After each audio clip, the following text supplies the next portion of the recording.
I felt like some part of Molly was still here.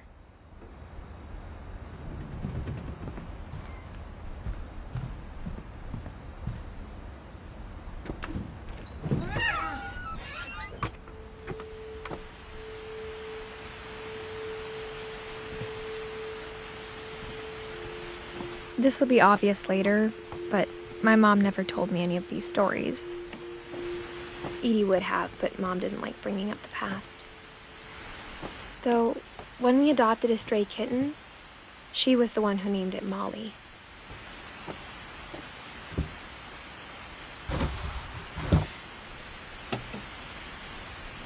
I spent a lot of time in Great-Grandma Edie's room. We got along, and it was a good place to hide from my mom. Her room was like a museum.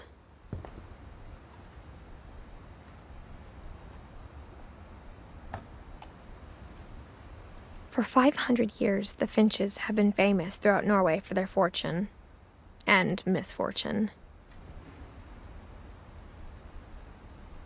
Odin Finch buries the latest victims of the family curse, his wife Ingeborg and their newborn son, Johan. On January 7th, 1937, he set sail with his family and his house, hoping to leave the curse behind. But 40-foot waves off the coast of Washington send the house and Odin to the bottom of the sea. Odin's daughter Edie, with husband Sven and baby Molly, step ashore on their new home, Orcas Island.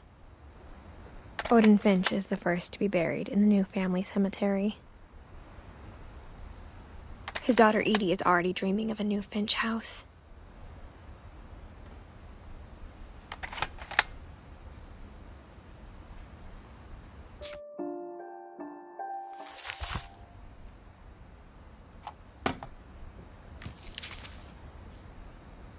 Whatever's wrong with this family, it goes back a long ways.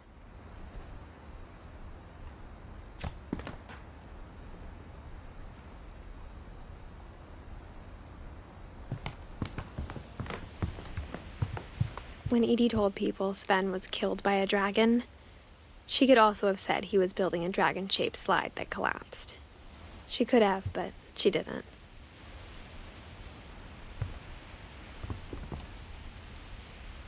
One summer, they evacuated the island, but Edie refused to go. For a few weeks, she was a celebrity.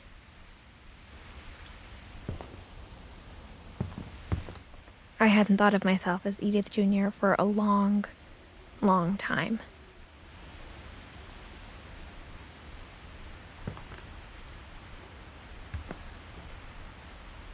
Edie gave a big interview about a mole man living under the Finch house.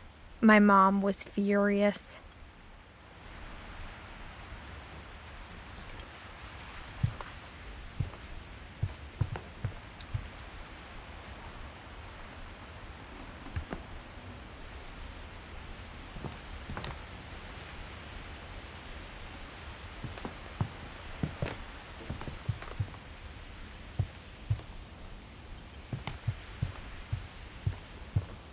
Even in her 90s.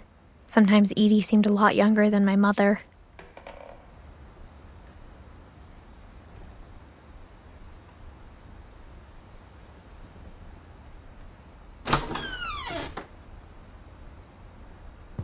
The only trace Grandpa Sam's first wife Kay left on the house was the pink bathroom. It was a pretty big trace.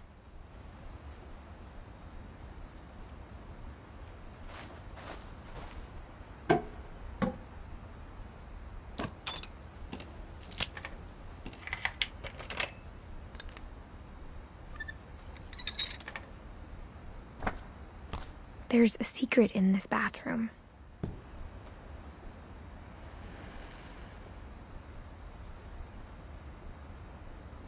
It's in the last place you would look.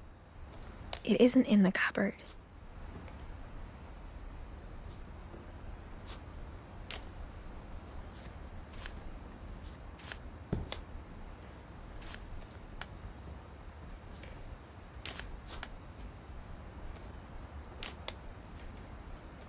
It's hidden in this book.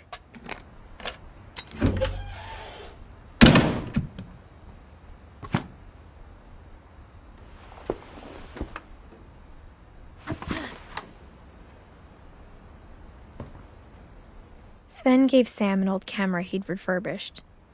He never put it down.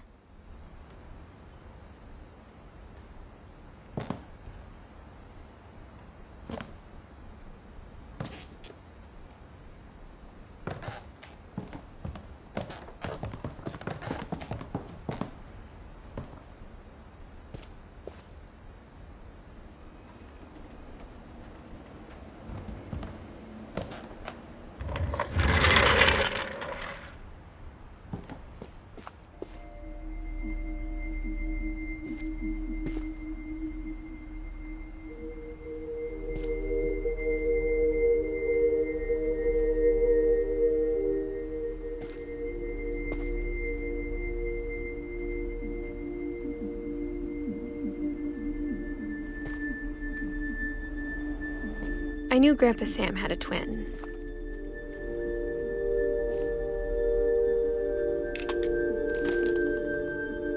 And that he never talked about him.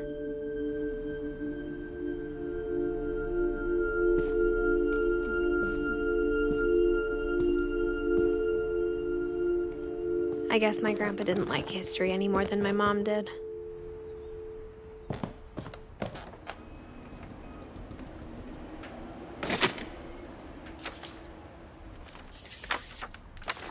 How I Want to Remember My Brother by Sam Finch. The thing I remember is that when he made up his mind, that was it.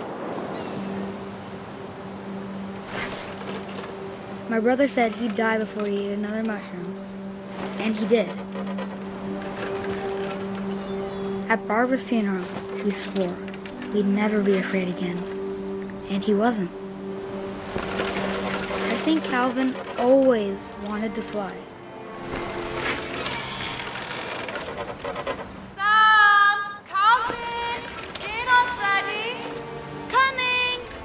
But that day, he finally made up his mind to do it.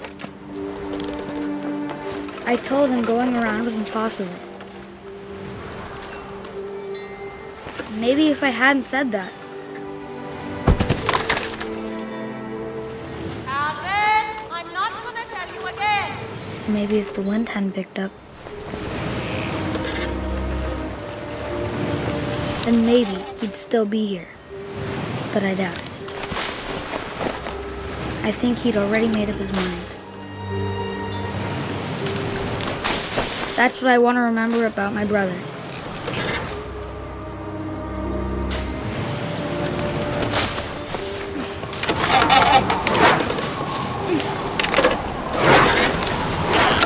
The day he made up his mind to fly.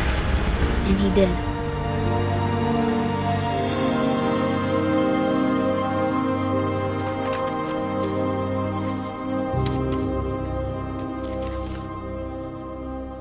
Calvin's story felt strangely familiar. When I was younger, I remember trying to do the exact same thing.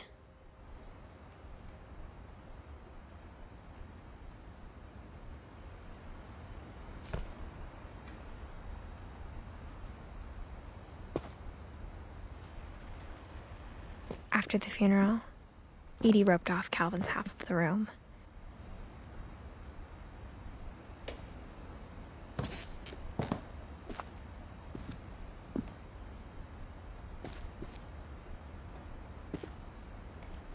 Mom said Grandpa Sam enlisted at 18 and never set foot in the room again.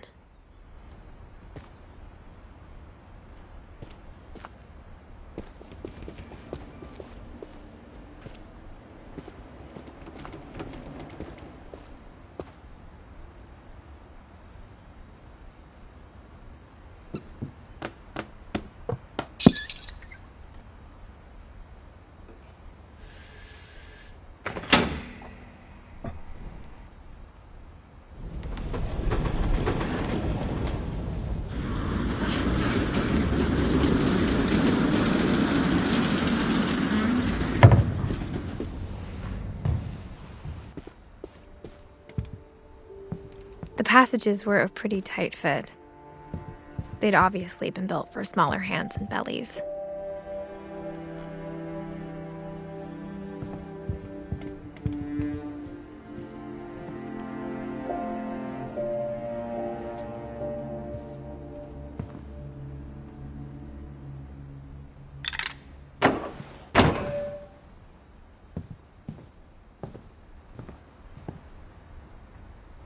Edie's father, Odin, built the original house.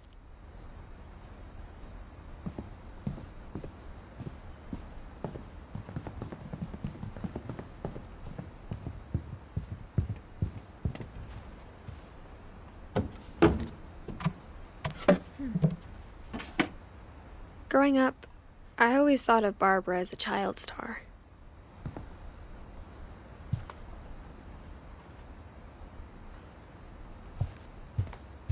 I never thought about how hard it must have been for her afterwards.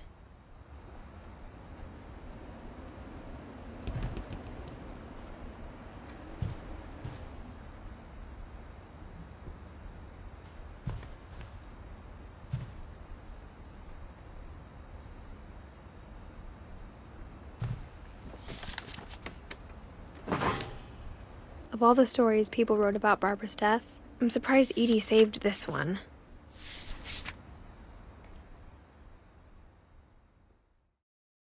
Old Jack here with another ghastly tale inspired by America's most unfortunate family.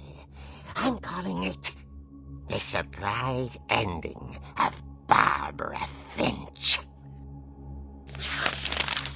As a child star, Barbara was famous for her scream. Now at 16, she was all washed up. A has-been. But in a lucky break, she'd been asked to perform her signature scream at a local convention for monster movie fans. It was just the boost her career needed. Unfortunately, her scream hadn't aged well. Getting better. I think you just need the right motivation.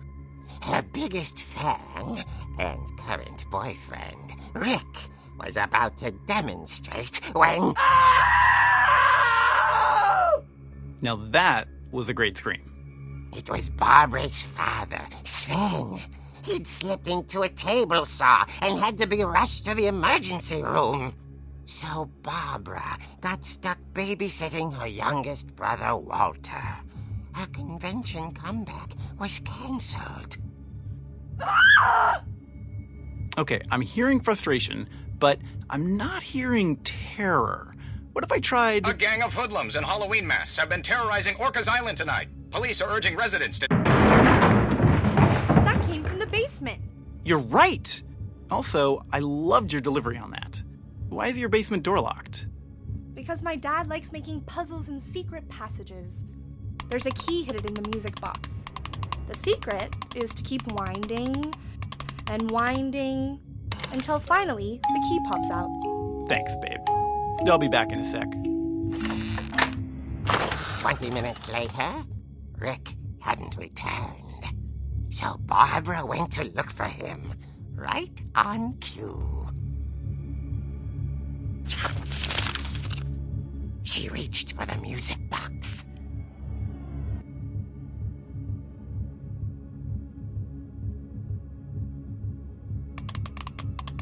And as she wound the key, she listened for Rick, but the house was silent.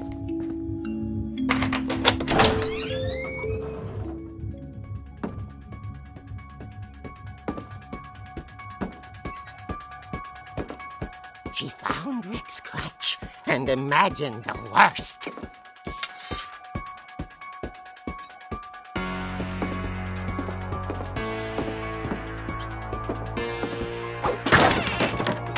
The gang's leader is the infamous Hookman killer, Dr. Carl Hamill, who impaled and then ate his family 10 years ago tonight.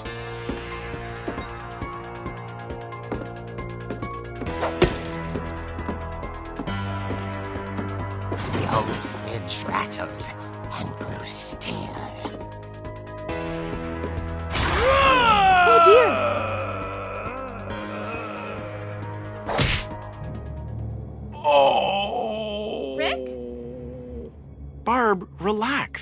was just trying to scare you to help you find your scream. Well, I'm not scared, Rick. I'm furious. Then act furious. All I'm getting from you now is that you're hurt and confused and She threw him out, but she kept a little something to remember him by. Barb, have you seen my other crutch? And she was still holding it when she fell asleep watching the late picture show. Hours later... Barbara! Walter, what's going on up there? Ah! Okay, I'm coming up, but if this is a trick, you're dead, Walter.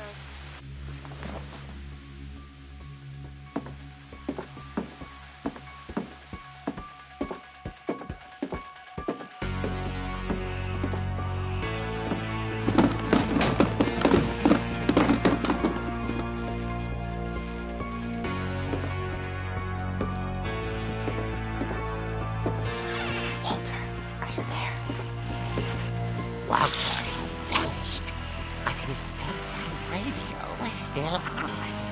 Orcas Island police describe the man as 6 feet tall, with a steel hook for a hand. Residents are urged to lock all doors and windows and notify the police of any suspicious activity. Barbara turned, saw the hook man, and was speechless. He was quite smashing.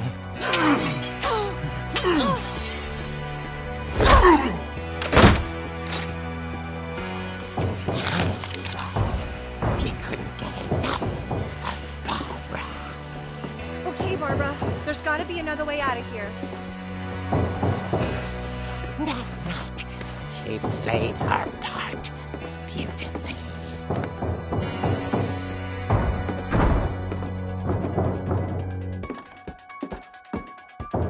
She thought about abandoning Walter, but just couldn't do it.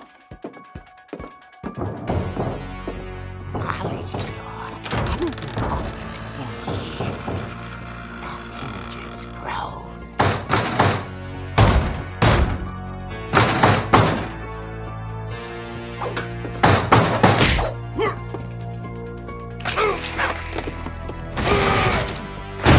He wasn't moving, but she sensed the story might not be over yet.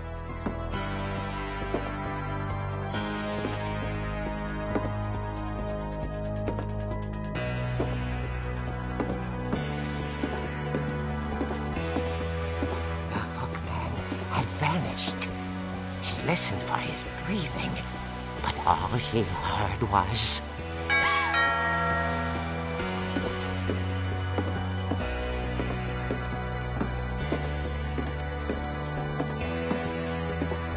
At the door, she heard whispering.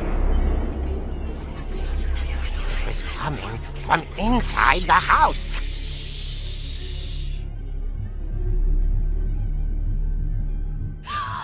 Oh dear. The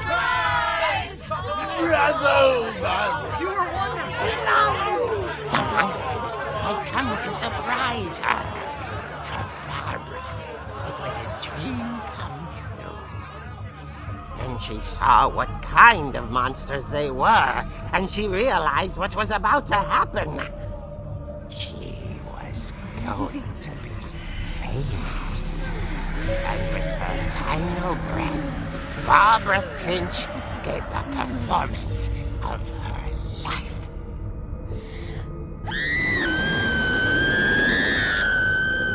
I wasn't there myself, but I hear Barbara was magnificent.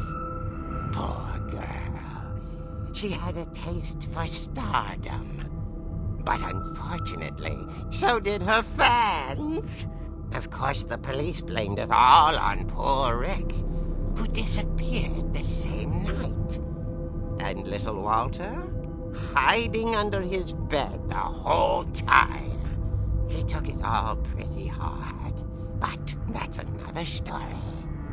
As for Barbara, tucked inside the music box is all they ever found of her. Her ear. Now that That's what I call a real eerie tale.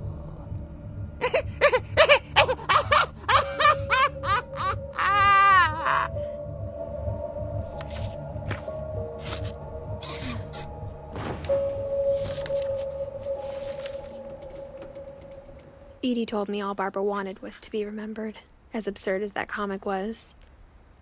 Maybe what Edie saw was a happy ending.